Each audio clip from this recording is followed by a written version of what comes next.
morning, everybody. So I'm out and about walking to an appointment, so we're multitasking this morning, but I didn't want to miss this morning's chat with you all, so we're going to walk and talk.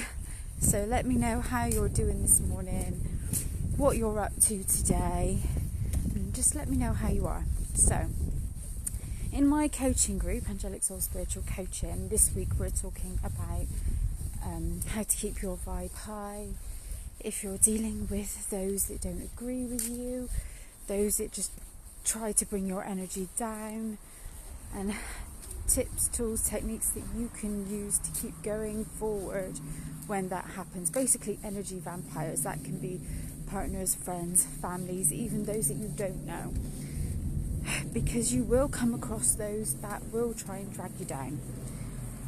Now that tends to happen when we trigger other people's fears and insecurities, especially when we are trying to make changes in our lives, normally changes for the better.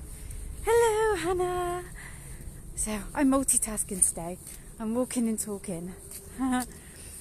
So I want to talk really specifically about one thing only, because when I tend to try and talk about too many things all at the same time, it tends to come out really mumbo jumbo, in my head anyway, even though people tell me that it doesn't.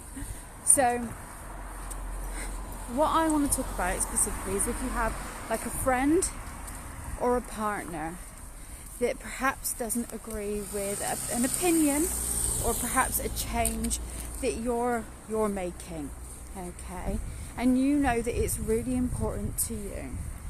And the thing is, we tend to perhaps not make that change in our own lives because the conditions around us make us feel safe. In other words, we don't want to make that change because we're too dependent on those outside conditions to make us happy. In other words, we are not self-validating, okay? We depend on other people to keep us happy, okay?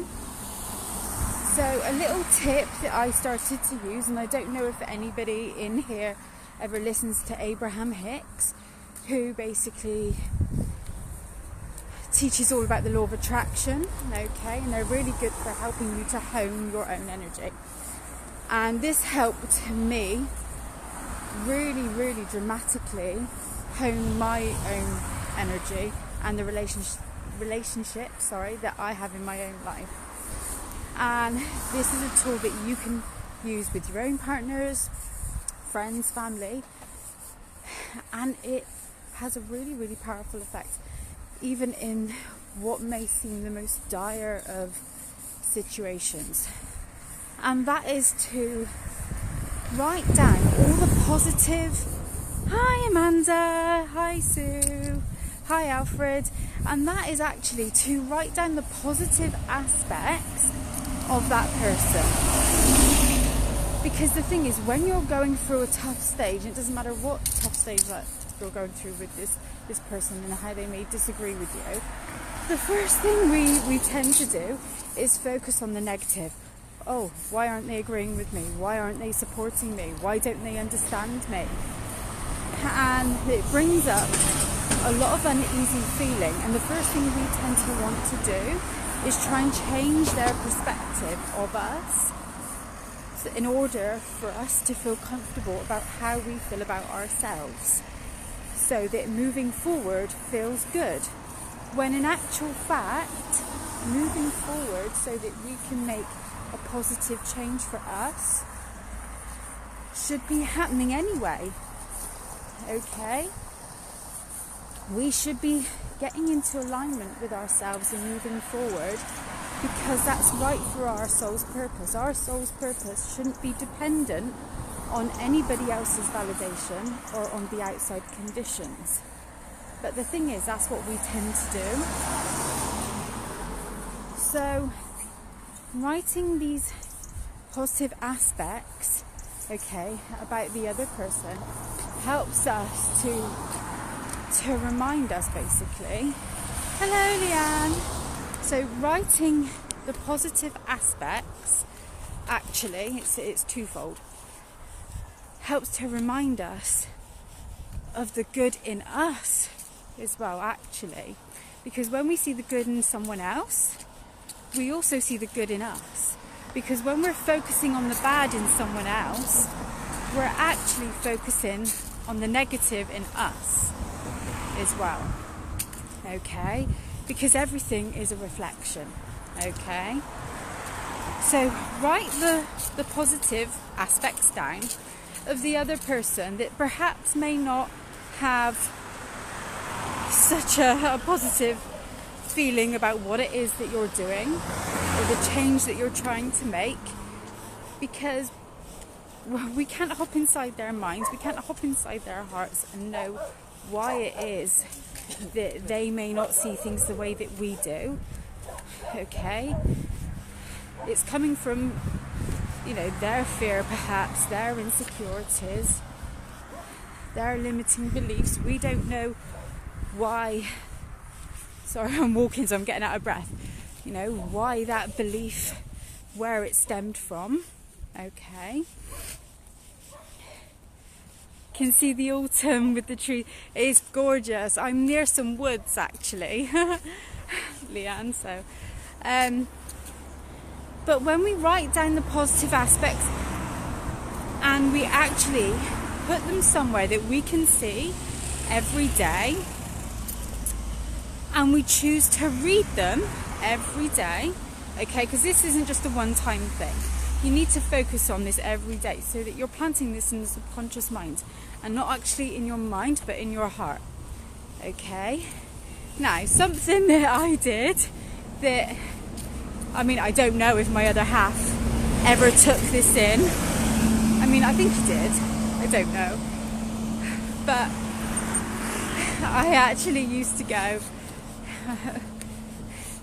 Mitch is gorgeous, Mitch is sexy, Mitch is good with the kids, Mitch is this, Mitch is that.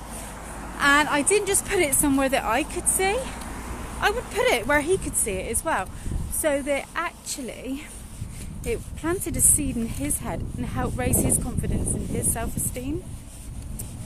And I'm actually being reminded of something that I would do with him, and I'm going to actually start doing it again actually, was every evening, hi Lise, every evening as well,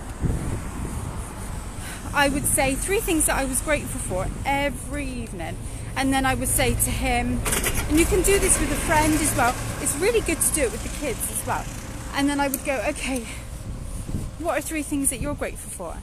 And at first, he was really uncomfortable with doing it. And then as we got used to doing it, he would reel off without me telling him more than 3 things. And it helped to raise his mood, And more good things would start to happen during his day without him even realising it. Which actually took the pressure off of him focusing on any negatives within himself and actually negatives in, say, my life or the kids' lives or anybody else's lives. So they are some really simple things that you can do without focusing on finding any outside validation. Because when you're trying to make important changes to support yourself and go forward, I still do it sometimes. Nobody's perfect. We do tend to look for other people to validate those changes because we want to feel supported. We want to know that what we're doing is okay and what we're doing is good. Okay, so that we feel safe and protected, when in actual fact we don't need it, because you're always supported anyway. But it's completely understandable why you'd want that validation. So hopefully those techniques help, and they only take 2 to 5 minutes a day.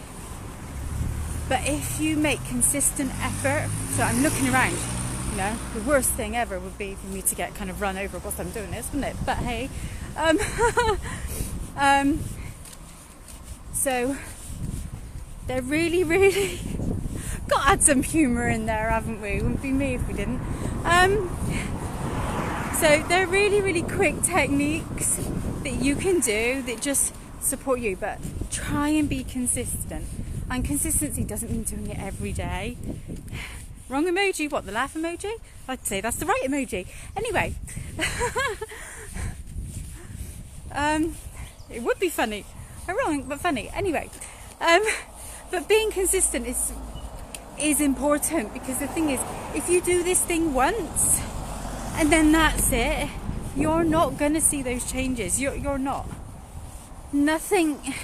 Habits take, I think, like 30 to 90 days to make a significant change in your outside reality. You need to keep going. This is why a lot of people go, oh, well, I've done it, but I haven't seen anything happen. Well, that's because you're not being consistent. You know? So, there we go. So hopefully that helps. Please share it out so that it can help even more people. And if you'd like even more regular support, then hop on over into my coaching group. Anyway, lots of love, everybody. I'm off to my appointment. Joys that they are. Anyway, I'm not talking about client appointment because they are always joyful. Anyway, lots of love, everybody, and I will see you all soon. Bye.